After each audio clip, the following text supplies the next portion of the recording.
Hey everyone, I'm Sarah Lynn, a senior conference programmer for South by Southwest. Welcome to South by Southwest Sessions Online.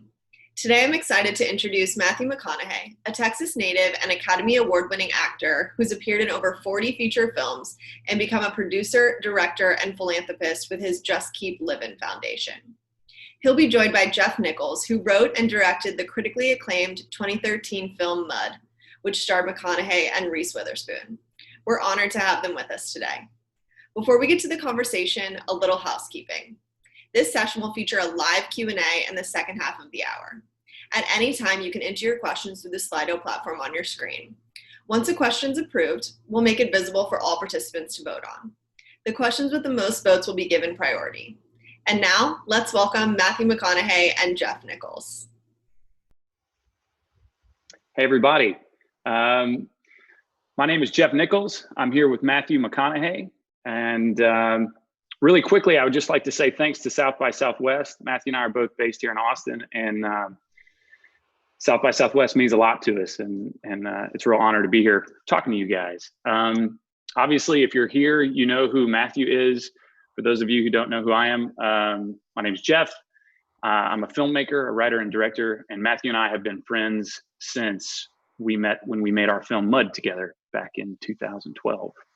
All right, Matthew, we're here to talk about your career, which for a while now has meant a lot more than just acting. And given everything that's happening with this pandemic, I kind of wanted to start there. You've had a pretty robust response to this thing. You've been outspoken about masks, you've made PSAs, you've delivered masks. I want to hear some of the things that you've been doing, but I also want to hear about your philosophy behind that response and what's kind of driving you to react this way. Yeah. I think, myself and Camilla, my wife, first off, good morning, good afternoon, good evening, everybody out there. Hope everyone's as safe as can be, taking care of yourself and your loved ones right now. We were trying to ride the wave, I think, like everybody. COVID came along and we have an invisible enemy, one that we didn't know anything about, one that science was behind. And so myself, like everybody, was trying to say, well, what facts can I find out here? And one of the facts that seemed to rear its head and remain there was stay at home if you can. So that amount of social distancing and the mask. Well, those two have been continuously a good idea. And so to find a consistent truth, I just took the chance to say, hey, if I can put my voice out there and help promote this fundamentally good message, good thing to do, as far as I can tell, if I have a platform to get that out, more people can hear that, more people can do that, that's a good thing. So that's what we did. Then we went to people and found masks. We got masks donated. We bought masks, delivered masks. And there's just really been, now more than ever, it's the private sector, the individual can determine how much they can help, whether it's in an active way of delivering something that needs to be helped, or whether it's actually in an active way of actually just staying at home. We don't know that the leadership up top is still a bit confusing. The messages are still confusing. So I just tried to latch on to what science in this time could I feel like I could rely on, that we could all rely on, that would be good for the collective, and acted on that. I got have the means to. I've got to take care of my own family here. I've got 3 kids. My 88-year-old mother is here with us, so we've got her to protect and things. But just trying to find out, trying to understand the facts along the way of this, as we go through this journey we're in, which obviously doesn't look like it's going to end anytime soon. No, not judging by the headlines I've been reading this morning. So if this is a tricky thing, but the idea of wearing masks has become kind of politicized. If you had one message to folks about it, what would you say? Well, what would I say is I would go, come on. It ain't propaganda. Wear the damn mask. Right. That's what I'd say. That's kind of my thinking is, if nothing else, it's just polite. But polite? Yeah. Where does a badge?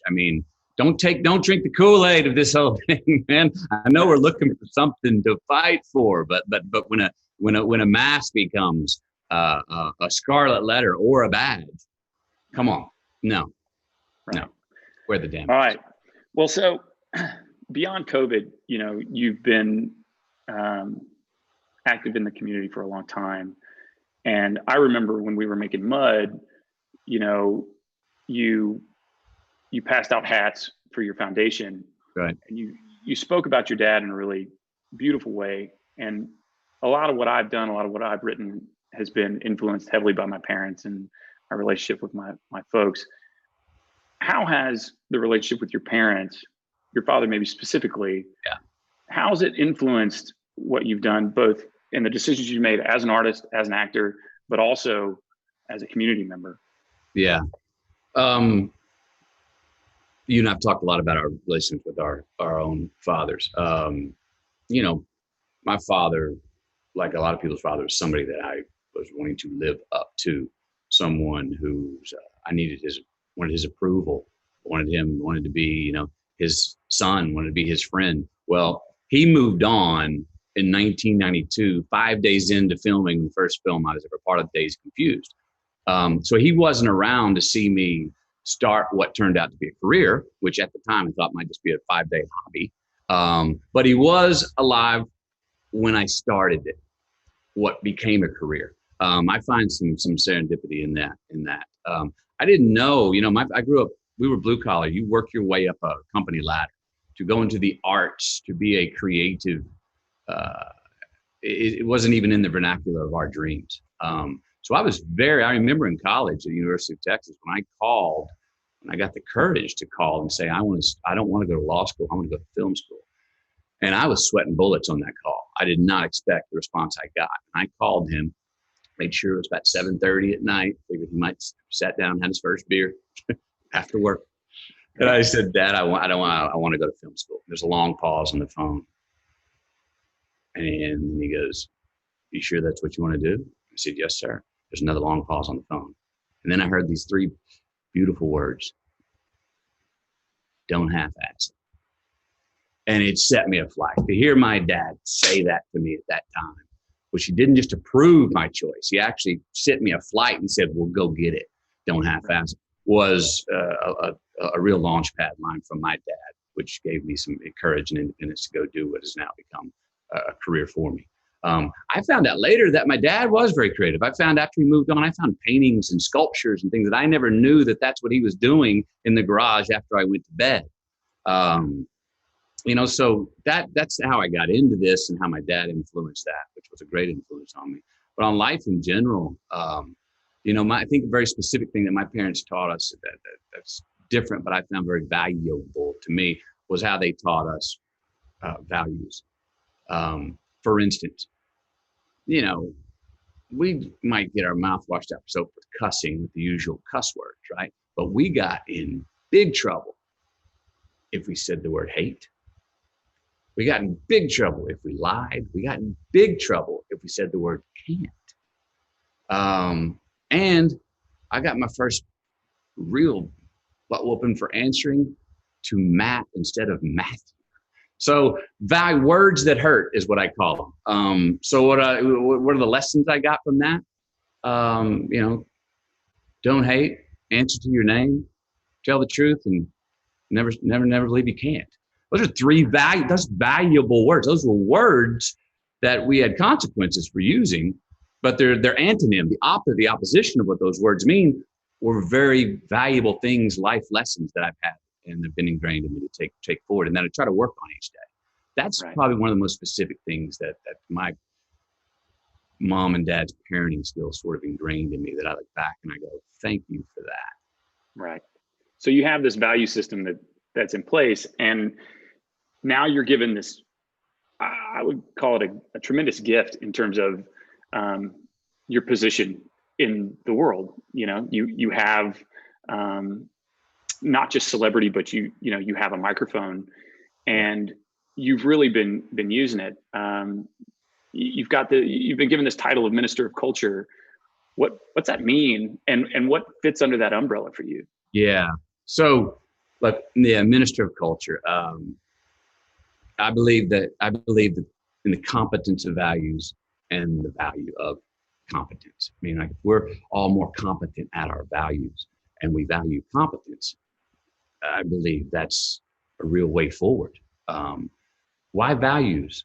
As far as I can tell, that's fundamental ethics that we can all agree on as an ideological culture. Our culture is tied to a collective group values, and these fundamental and intellectual guidelines govern our everyday interactions. They're not political. They're non-denominational. We can disagree, but we can on something, but we would agree on on our values.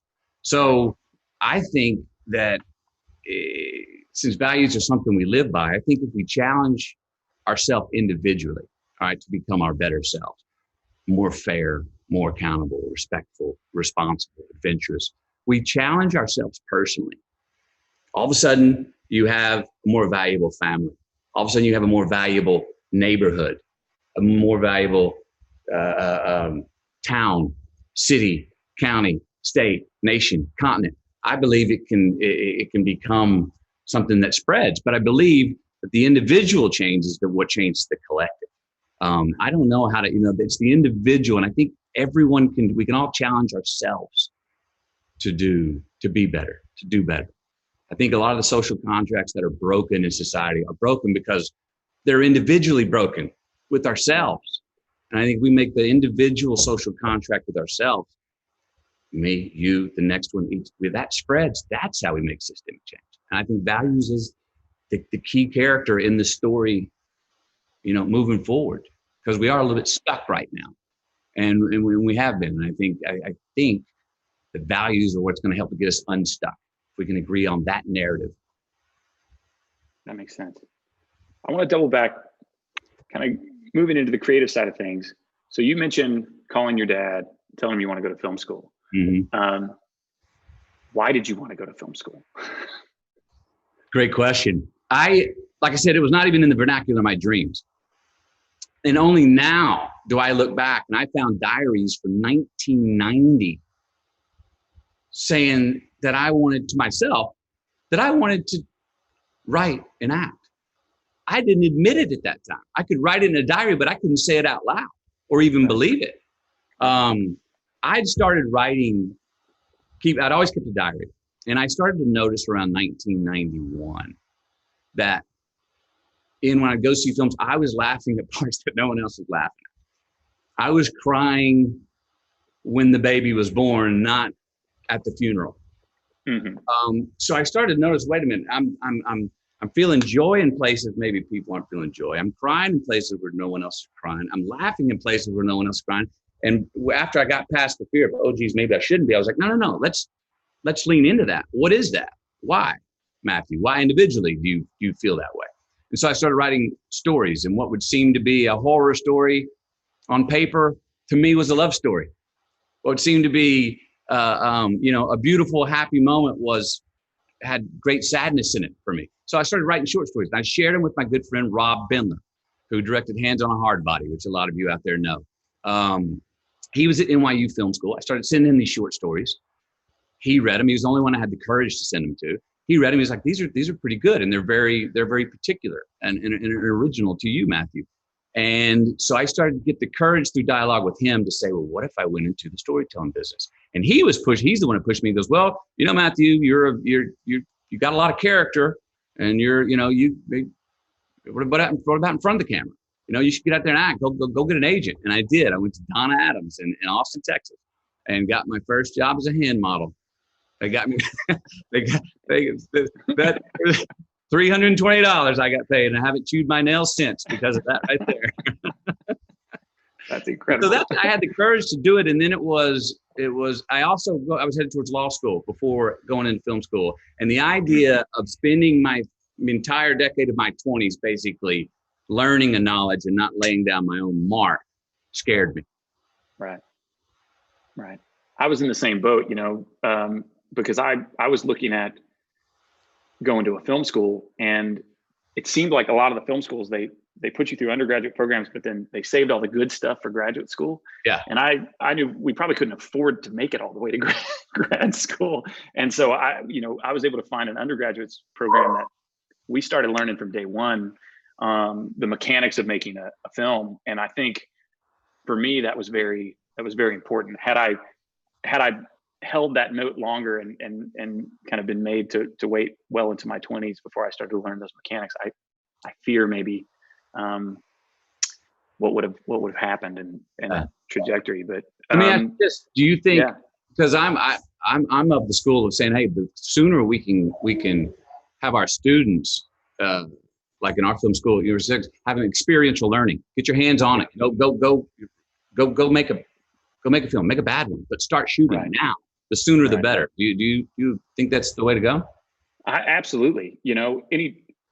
Whenever we do these things, everybody always asks, well, how do I break in? How do I get in? And the question I cannot help but give is like, well, you can't wait around for permission.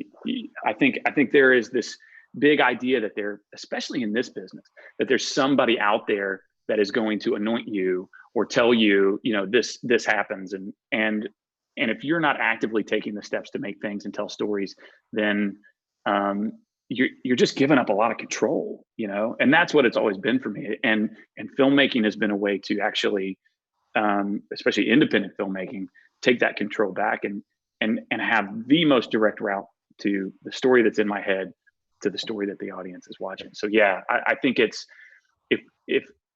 funny though, so my brother went to law school at UT, but even he said in that field, those first 2 years that you're out of college, that you're out of law school, that's when he was learning, the most mechanics about being a lawyer. And you're like, oh my gosh, well, this is what being a lawyer really means. He's a criminal defense attorney in Austin.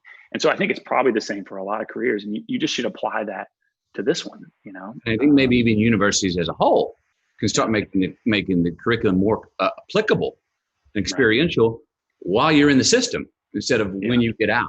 I'll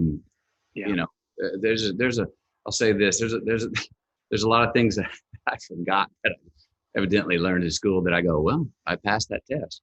But I do remember the things that I went at and tried and had my hands on, experience, failed at, succeeded at, whatever level. And you said a key word a minute ago, don't ask permission. Yeah. Don't ask permission, especially in this business that we're in. Speaking of the now late and great Joel Schumacher, who just moved on, he told me early on a great line that I share with people trying to get in the business, and it piggybacks on what you just said. He goes, Matthew, the guards at the gates of the studios are not there to keep you in. They're there to keep you out. And it goes along with that. Don't ask permission. No one's looking. There's no help wanted signs. Remember, he told me that there's no help wanted signs in Hollywood. Right. There aren't, are there? There aren't. And I feel like those guards, if they do exist and somebody up there exists that is kind of holding the keys, they're not looking at you to ask for permission either. They want to see something out of you that is passionate. They want to see something like, oh my gosh, this person has something to say, which, that kind of goes all the way back to my question of why film school, because the scariest part for me has been the realization, I think I'll back up for a second. In my teens, it was like, oh, that sounds cool. I want to make movies. Sure. But at some point you get to where you're really making them and you say, I have got to have something to say. I have to go beyond just trying to achieve success. And now we have this kind of responsibility as storytellers to make a point. If I'm going to ask somebody to spend 2 hours and sit through a story that I'm telling, it needs to mean something, and it needs to mean something about myself. And it needs to mean something kind of about how I view the world, which is a really scary limb to put yourself out on, to say, I actually have an opinion. I'm not just reviewing, the world and what's happening in it. I'm actually going to comment on it. And I'm curious, as you're choosing, because now you're in this position where you've got I think one time you said you were filling up, the quiver with arrows for your next year of work. Like, Yeah. You're looking at these projects coming in. How are you judging those? Like, especially now in your career? Yeah, it's a good question. Can I ask myself that too? I'll say this: the main sort of shift for me came about 12 years ago, where I had a wonderful run of a very enjoyable romantic comedies that I had been on, and was quite enjoying those. And people out there like to poo-poo those. I'm like, no, you're missing the point. So I had a wonderful run of those and enjoyed them, but sort of dramatic roles that could challenge the vitality I was feeling in my own life at the time. I just had a born son. I met Camilla.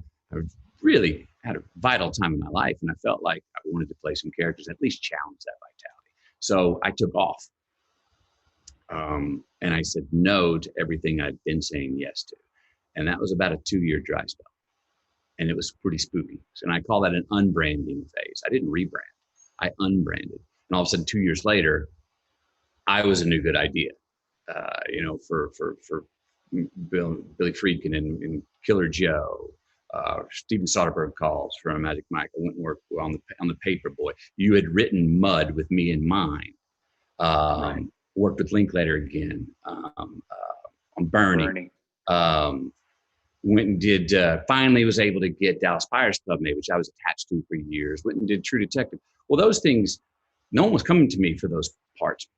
But before, so my choice then was this. I remember the day I got the first offer, which I think coming out of that 2-year hiatus or unbranding phase, and I remember saying this. I said, "Fuck the bucks. I'm going for the experience. I'm going for the experience, man. I want to feel every single day that I'm going to work. I want to grow personally through my work. I don't give a damn about the result. I don't even care. I don't even have to see this movie. I just want to be in process and churning on this, making it every day, and then just loving the work. And then you tap me on the shoulder and say, okay, that's a day. And I say, I'll see you tomorrow. And you go, no, that's a full wrap. We finished the film. I go, oh, really? That's the vitality that I started feeling my work and have felt for the last 12 years. Now my choices are different. It's going to take something really exceptional right now to get me out of here from playing the character I'm playing right now, which is me in life and Minister of Culture and this the live character that I am starting to play right now is the most exciting thing that I've ever done. So right. to leave this and go tell a fictional story with someone else's script, lensed by someone else, directed by someone else, edited by someone else. I'm excited for the opportunity to do that when it comes, for what turns me on that much. But right now, I am sort of trying to make my own movie, and it's a documentary and it's live. Right. We've been watching. That's a no way retirement. It's just, you and I are going to work together again. I got some projects here I got to talk to you about. So this could be bad for me. Yeah, that makes sense. I want to double back to Joel Schumacher real fast. Recently passed away. Had a tremendous impact just on my, movie watching life and on the industry as a whole. And I know he had an impact on your career, and people, again, they always want to know about this path and this trajectory. Yeah. Could you talk about that a little bit? Because he came into your life at a real specific time. Look, I look back, our lives they're all a science when you look back, but when you're in them, boy, a lot of chance happens. And I go back to Days and Cues. I walked in the right bar at the right time. Don Phillips meets me, calls me in caps. Rick says yes. 3 lines turn into 3 weeks work. We'll get to around the time to kill time.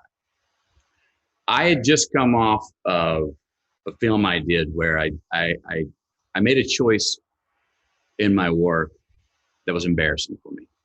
And I was underprepared is what it was. And I remember feeling completely embarrassed about it. So I'm never doing that again. Well, Joel had come to me from The Time to Kill for the Freddie Lee Cobb role, which was the role Kiefer Sutherland ended up playing. He was at Mississippi, one of the members that committed the crime in The Time to Kill. Right. Well, I read the book and the script and everything, and I said, whoa, well, the role I want is this lead guy, Jake Gans. So I remember going into his office to talk about the Freddie Lee Cobb role on the Warner Brothers lot. And I was looking for my moment to say, well, who's playing the lead of Jake Gans? And he goes, I don't know. Who do you think should? And I remember going, I think I should. And I had a little lump in my that was the line. That was the line. But I had to do it. I had to do it cool, right? I think I should. And he started howling flat and goes, "It's a great idea, but honey, it's never going to happen. You're relatively unknown. The studio will never go for it." Blah, blah, blah, blah, blah, blah. Well, cut to some chance that went my way. Someone else that was already cast in the film came out with a huge blockbuster hit during that time, which gave them a lot more almost green light ability. But they were already in the movie in the third lead. The writer John Grisham didn't want to approve somebody else that the studio and Joel did want for the lead, and all of a sudden I get a call from Schumacher that says, "Hey, I want to screen test you, but I want you to do it. We're going to do it on this little studio on Fairfax on Sunday morning. I think it was Mother's Day." And he goes, "It's going to be a small crew. We're not going to do it at the studio because even if you do great, you're probably not going to get this job. And I don't want it to be on your resume in the industry of, oh, Matthew McConaughey screen test for Time to Kill and did not get the job. So we're going to do it down hush hush." That was a minch of a thing to do. Well, I went and read, did a good job. He loved it, but he's still like, it's just a long shot. I don't think it's going to happen. Son of a gun. About 3 weeks later, I'm in Piedras Negras working with John Sayles on Lone Star around 10:30 at night. I get a phone call. John Grisham and Joel Schumacher. "Hey, you want to be Jake Gans?" "Hell yeah, I do." Remember running off into the desert and dropping a tear and saying thank you. So then I went. All of a sudden, I'm in Canton, Mississippi, and I was the lead in it. And I mentioned this to Variety the other day about Joel. And in certain days where I might be getting too heady or trying to make it difficult, and I get stuck, he'd always come to me and go, "Matthew, you are the character. You are Jake Gans. That's why I hired you. That's why I cast you for the role. Just be you." And beautiful. That's the most beautiful advice a young man and a young actress would have gotten at that time. It was just what I needed. And yeah, he was wonderful to work with. So he supported me in many ways like that. That's fantastic. I mean, obviously as a director, I'm interested in this, and it's interesting that you mentioned Lone Star because I've been pretty outspoken about, when I saw Lone Star back when I was in college, and I saw you in that role around the same time that I was hatching the idea for Mud. And I just remember thinking that part, you carried so much mythology around that character, right? Like, which was kind of the point, was that sheriff became legend. And I was thinking about this character Mud, and I was like, wow, I want somebody that can be a bit of a myth unto themselves. And that was definitely a film that stayed in my mind, and a character that stayed in my mind. But I am curious as a director. I mean, you've worked with, not talking about myself, you've worked with so many great directors. What are you looking for when you're engaging that relationship? I remember our first conversation very well. It was actually our first meeting very specifically. Yeah. And but I'm curious, like, what relationship are you looking for? Okay. I'm not looking for a relationship where I am the director and the director is me. I don't want that. I do want to measure early on to get as much of a sense as I can. Do we have a similar measure of what we deem excellent? What we deem true? A good example is I did this with Gary Ross from Free State of Jones, and you and I did versions of this. It was about 1 week into shooting, and we did this scene. We did 8 takes. And I said, "Gary, let's go watch all 8 takes back. I'm going to take notes what I think in my performance in this scene is the most true. And then you take notes, then let's swap and let's see if we're see if we're seeing the truth the same way. We don't have to agree on everything. Let's just see if we're seeing what we deem excellent and true the same way." And I wrote down, like, second half take 3, first half take 7. We switched after watching all 8 takes. He had second half take 3, first half take 6. We wrote the same thing. And it was like, okay. So without solicitation, without any BS, we're both seeing the truth. We both saw 8 options, and we both picked out a half of 2 different, first and the second half from 2 different takes, and said, that's the take. Right. Independently. That was like, okay, now I have full trust to listen to whatever you as a director tell me, because I at least know we're seeing the same truth as being the redeeming. We have the same measure of excellence out there. Now I don't have to have any defense up, because I have gone through some experiences, very few, where I haven't maybe trusted where that director's coming from. I have been manipulated in ways that I didn't really end up appreciating it. Right. At the same time, I'll say this, one of the great things, the best word a director can give an actor, any artist, I think, is yes. Yes. The word, you can still redirect an actor in your own way and have you're affirmatively changing to get what you want. But boy, to say no stops the creative process. It's like, your creator gets self-conscious. There's a limit. There's a roof. Oh my gosh, now I'm feeling in straitjacket. Oh no, right. Lose confidence. All these things. But there's a way. The best directors I've worked with, that's what they do. It's how they say yes. Right. How they go and if he does and an actor, you then keep the creative. You're flowing forward in the affirmative. Right. You're building, and you and I did that. Did that quite a bit. But that's what I'm looking for. A measure, do we deem something excellent? Do we have the same measure of excellence? Do we deem something to be the most true? Makes sense. And they can be different things. So then I want to hear, if you like take 4 and I like take 2, what do you love about take 4? Tell me, I want to know. Yeah. Why, and I hope you want to know why I see take 2 is to be the most true. And I'm going to need to be open to going, oh, I see what you're talking about. I didn't. Right. Yes. Thank you, Jeff. It reminds me of a terrifying story I heard about Marlon Brando. And when he would work with a new director, he'd show up and he'd do 2 takes. And then he'd go to the director and say, which one do you like? And if they didn't answer correctly, he would just shut down for the rest of the movie. Like, I'm just going to phone this one in because this guy doesn't get it. And I've always been terrified of that story. But anyway, yeah. Well, I don't know. I could keep spitballing with you for a while, but it's time for us to segue. We've got questions that have been coming in, and I'm supposed to read some of these questions. So are we ready for this part of the adventure? Yeah. Let's see. All right. Well, this is from Jennifer Holcomb. She asks, this question is for both gentlemen. Do either of you view movie making as an important way to highlight and impact social issues? I'll let you go first if you want. Absolutely. I mean, the question intrigues me is who's wagging who? Where does art and movies create an incentive for change and a reflection of where we want to go aspirationally or where we are? And where does movies in our industry just react to, oh, this seems to be where the populace is going, so let's just feed them that. I know, in our business, a lot of times I think we react more than we'd like to say we did. Right. I do believe, yes, they absolutely can start change. I mean, I just got through watching Lord of the Rings for the first time. Wow. That mythos, that story, that's been around for thousands of years. And boy, is it relevant today, that hero's journey.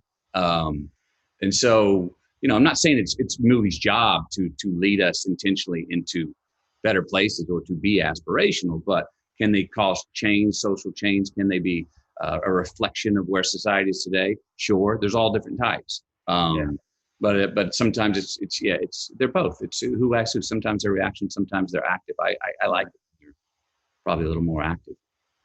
I mean, my approach to it, obviously the most kind of socially active film I've made is Loving. And and I found my way into that was really personal, and it felt like it felt very similar to the way in to all the other films, you know, which is if I'm feeling something, an intense emotion, and I'm having this personal experience with this story I'm trying to tell, it seems to be the most direct route to the audience, you know, and I found myself with Loving, the best way to talk about interracial marriage, the best way to talk about marriage equality, the best way to talk about race and all of the issues that were embedded in that story was actually to talk about the people at the heart of it. As soon as I found myself as a middle-class white guy born in 1978, trying to grapple with issues of civil rights and everything else, I felt really, I felt out of my depth, which I was. But as soon as I started thinking about the way these two people loved one another and the way they related to each other as human beings in the world, it felt like the clearest message that I could attach to. And that for me, I think that's the effect. You know, movies, when they're at their best, they have an effect on people, and you don't just forget about them 10 minutes. And those movies are great too. We need those movies too. Escapism is real, especially now. But I think a movie that can attach to you in an emotional way, which I think the best way to do that is through personal experience. Yes. And look, you just recited sort of in another way about characters and how you attack that with how you approach that with making a movie. And it's very similar to what I was saying earlier about how I think we ought to approach attacking life moving forward. It's got to be personal. Yeah. We have to personally challenge ourselves. It's got to mean something to you. Where the I meets the we, it's going to meet your story's going to, the message will translate to more people. Right. When it's more personal. And if you get caught up, it's the old, you know, I think global, act local. It's look local.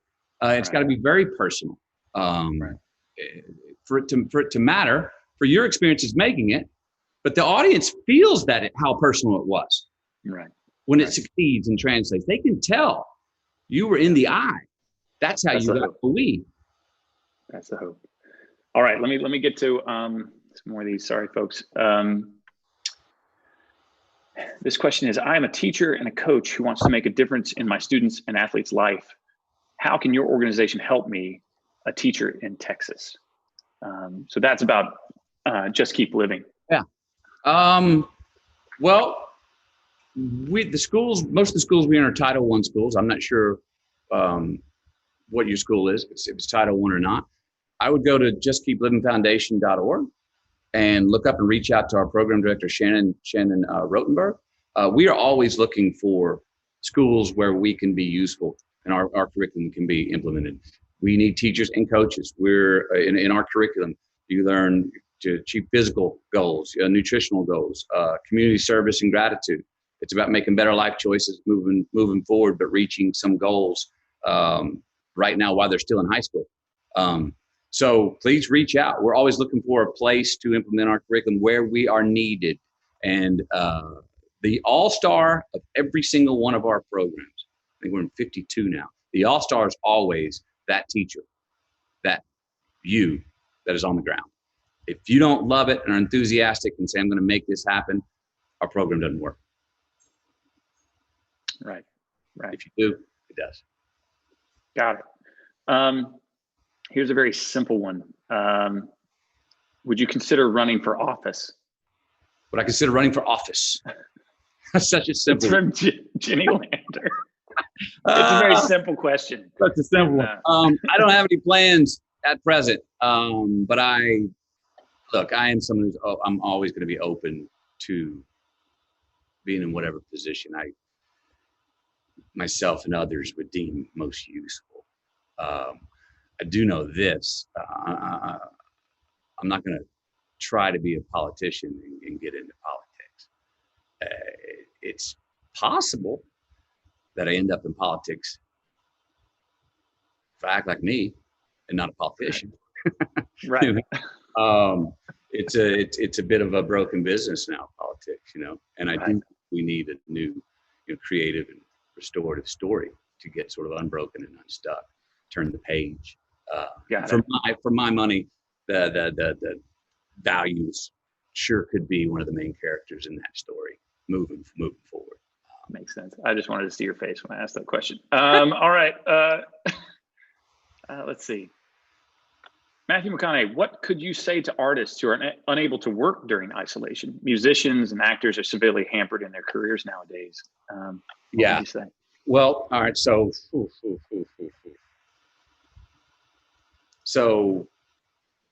if you can at least get by, if you're getting by with the necessities, if you got food and water and shelter, that if you're hampered without those three, I don't have a place to say, oh, here's where you go to. There are different organizations that are helping with those, but I'm not going to get into those now. But if you have those three, look, I think we're going to look back at this time as a golden age of art, because we have all been forced inward, literally, physically quarantined inward in so many ways.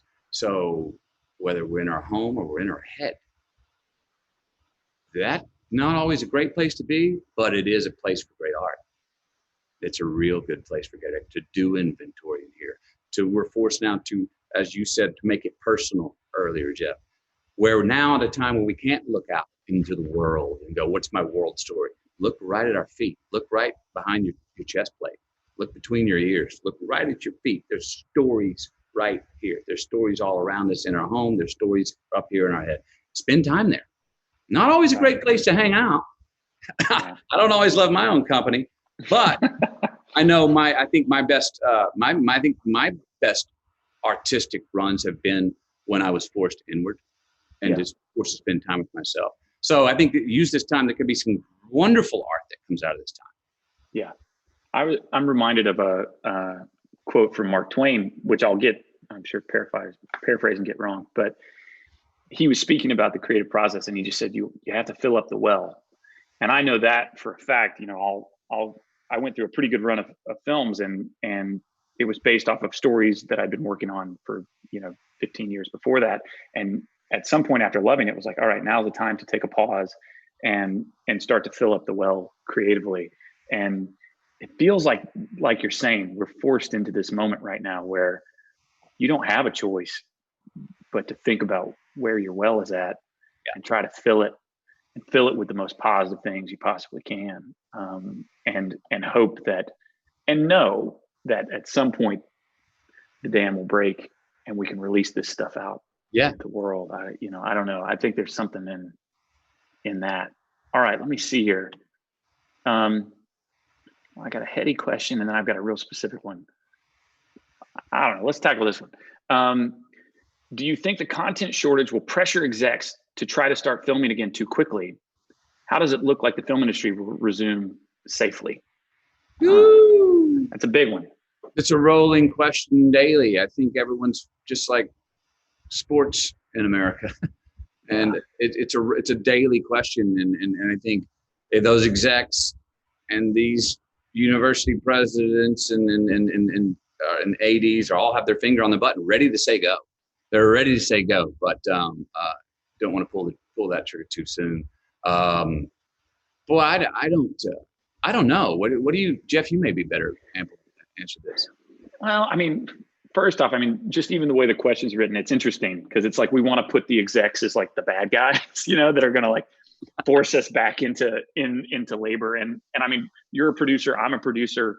I care about my crew. They're my family. And, we all want to collectively figure out how to do this safely.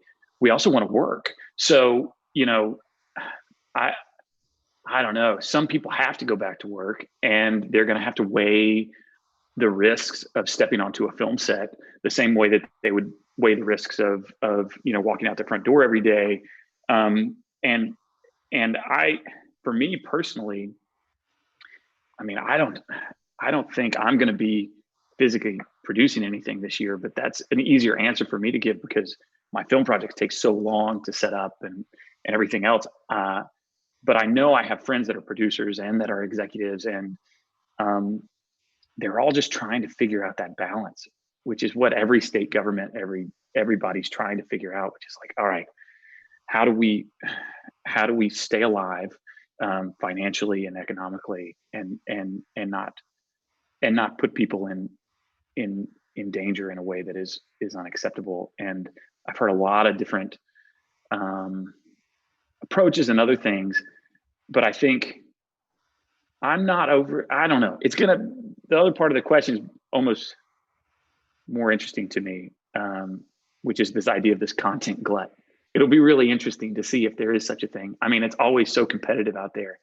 I felt so bad for filmmakers when South by Southwest was canceled, which I think was a truly bold move and a necessary one. But it was heartbreaking for so many filmmakers who didn't get a chance to have their films shown there.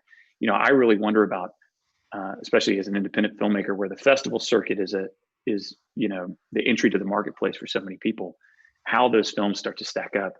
I wish I had a clear answer to that question, which I don't. But I think about that a lot for myself and for a lot of other filmmakers about that entry point. But I don't know. We'll ask one more. Let me see, and then I think we're gonna have to wrap this up. But let me see. Sorry, guys, I'm reading all this. There was one I saw earlier and it disappeared.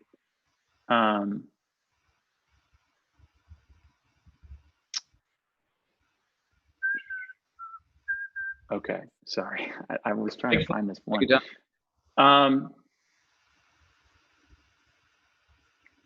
did it go? Disappeared. All right, for both, what film has shown you the true power of storytelling? And how did it change your mind on what is possible with art? And I'm assuming that question is not about films we've made, but a film that hits you. Yeah, I guess it could be. Yeah. Wow.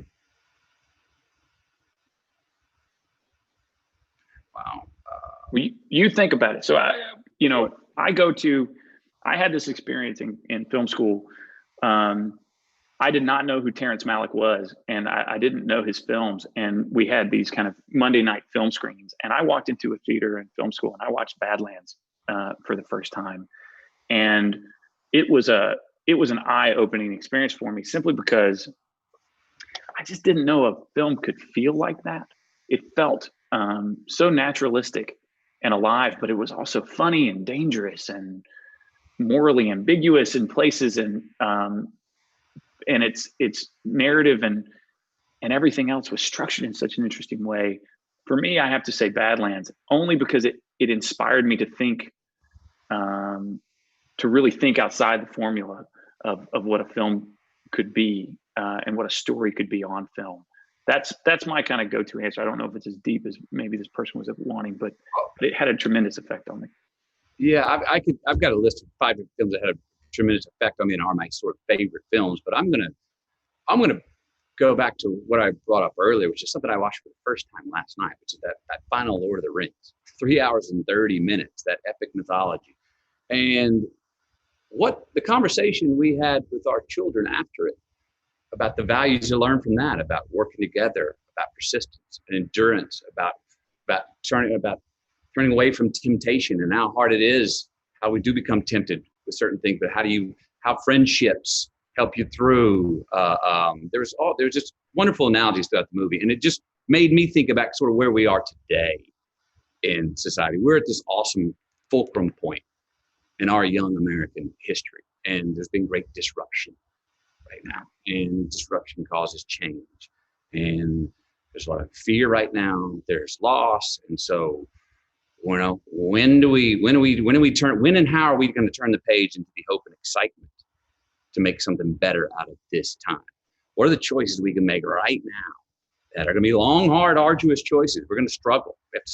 We commit to the chase of what, being our better selves and turning the page, making justified change. We got a chance to look back at 2020 in the rearview mirror as one of our finest hours, because it set the foundation for changes that we can make to go forward and turn the page and be better people, better individuals, better state, better nation, better people. So that's exciting. And right now is we're in it. And so all of us out there who are part of these decisions going forward, and going back to what you said, let's make it personal, Jeff. And if we can personally make our changes, we make systemic change across the board. If we personally utilize this time right now, we can all individually look back. And yes, we're going to have losses. We can look back and see, that's what I got from that time. That's what that time started for me. That's what that time started for our nation. That's what that time started for humanity. So, yeah. That answers why you're the guy that you are and why we're doing this. All right. Thank you all for joining us. I'm going to throw things back to Sarah at South by Southwest now, but thanks everybody. Matthew, thank you so much. Just keep living. All right. See you all soon. Hi again, everyone. Thanks so much for joining us. And a Texas-sized thank you to Matthew and Jeff for sharing their thoughts with us today. We have 2 more South by Southwest virtual sessions scheduled for tomorrow that you definitely don't want to miss. At 11 a.m. Central Time, we'll have a conversation with Judd Apatow and Stephen Colbert about Judd's newest film, The King of Staten Island. And to wrap up this incredible week of content, we'll have Donald Albright and Denise Davis in conversation about leveraging the media to address social injustices at 1 p.m. Central Time. Stay current with us on social media at SXSW. Subscribe to our YouTube channel and listen to our South by Southwest Sessions podcast, available on all major platforms. Hope to see you tomorrow.